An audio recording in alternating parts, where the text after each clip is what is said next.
The baby remained asleep in her arms, his tiny breaths rising and falling in rhythm with her chest.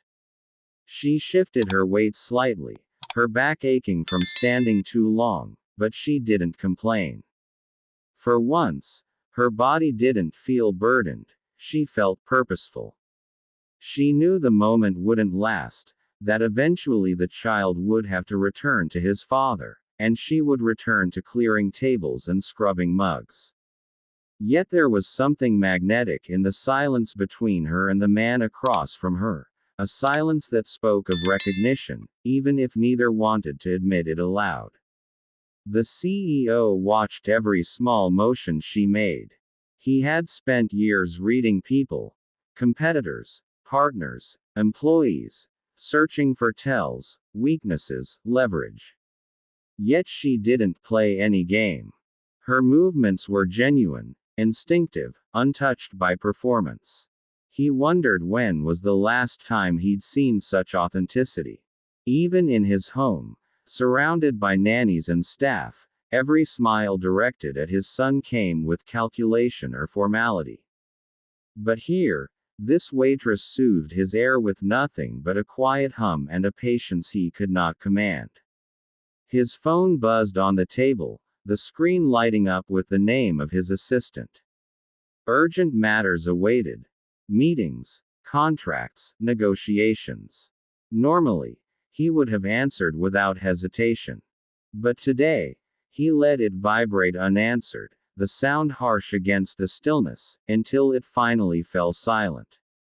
The waitress looked up briefly, surprised that a man like him could ignore such a call. For her, silence was common. For him, it seemed like rebellion against his own world. "Do you have children?" he asked suddenly, his voice low but steady. She blinked at the unexpected question. "No," she replied softly, brushing her thumb gently across the baby's soft hair. "But I helped raise my siblings. My mom worked a lot, so I learned early." He absorbed her words, imagining her in a small home, rocking a baby to sleep while juggling schoolwork, probably skipping meals so younger mouths could be fed.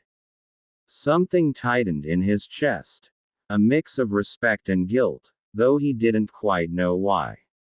He shifted in his seat, his hand brushing against the sleeping baby's tiny arm, careful not to wake him. "I can't seem to reach him," he confessed, his voice almost breaking the shell he always kept intact. "No matter what I do, he cries harder. But with you," he gestured faintly, shaking his head. "You calmed him." The waitress looked at him, her hazel eyes reflecting a sadness he didn't expect. "Maybe because you're trying too hard," she said gently. "Babies don't care about effort the way adults do. They care about presence. They feel when someone's heart is soft for them." Her words hung in the air, a quiet dagger that pierced deeper than any boardroom insult he'd ever received. He thought about his late nights at the office, the hurried mornings, the way he treated his son as another responsibility rather than a human being. For a man who built empires, the simplest truth was the hardest to swallow. Customers came and went, coffee cups clattered, and the baristas busied themselves, but the three of them remained locked in a fragile bubble of stillness. Eventually, the baby stirred, his small body wriggling as he shifted in her arms. She froze, afraid he might start crying again, but instead he yawned, a soft whimper escaping before his eyes fluttered open.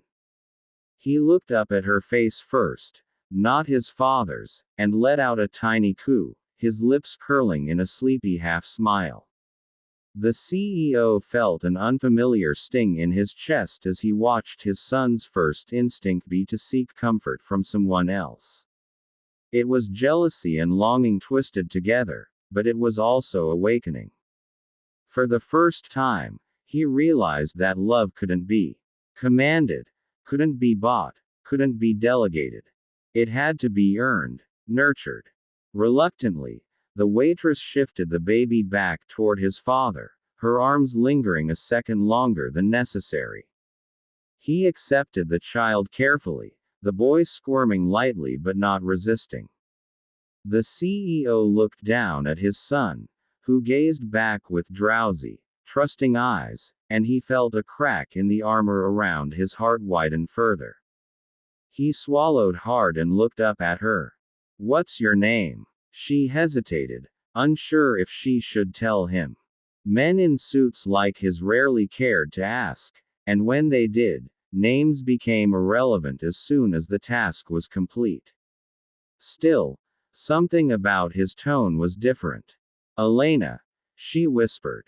"Elena," he repeated, almost testing the sound on his tongue, as though names had always been transactional to him, but hers carried weight.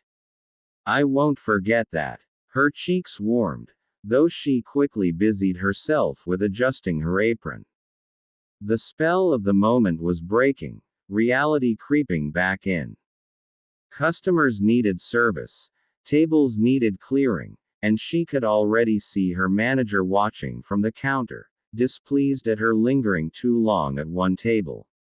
She stood, ready to step back into her routine, when the CEO's voice stopped her. "Wait," he said firmly, but not unkindly.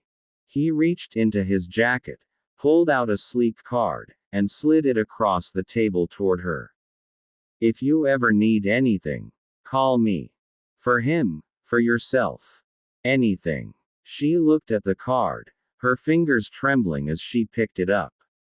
The weight of the embossed letters felt surreal in her hand. His name, his company, a direct line to a world so far above her own.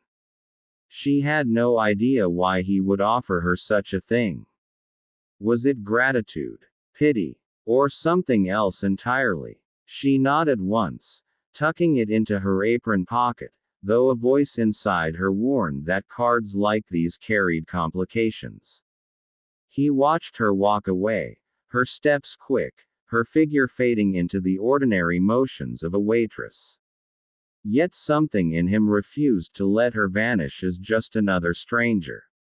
She had altered something in him, something he couldn't undo. The baby shifted again in his arms, and this time, instead of panic, he drew the child closer, pressing a kiss awkwardly against his son's forehead. The boy let out a soft sigh and nestled against him. It wasn't perfect, but it was something, and it was his first real step. The cafe's door chimed as more customers entered, the bustle resuming as though nothing extraordinary had occurred. Yet for 3 souls inside, everything had changed. Elena continued her shift, her mind spinning with what had just unfolded. The CEO sat quietly, holding his son with a newfound determination, the business world momentarily forgotten. And the baby, blissfully unaware of the storm he had calmed, slept once more, safe in the arms of love, first from a stranger, and then, finally, from his father. The afternoon stretched on, but that single encounter lingered like the last note of a song, carrying weight long after the sound had faded.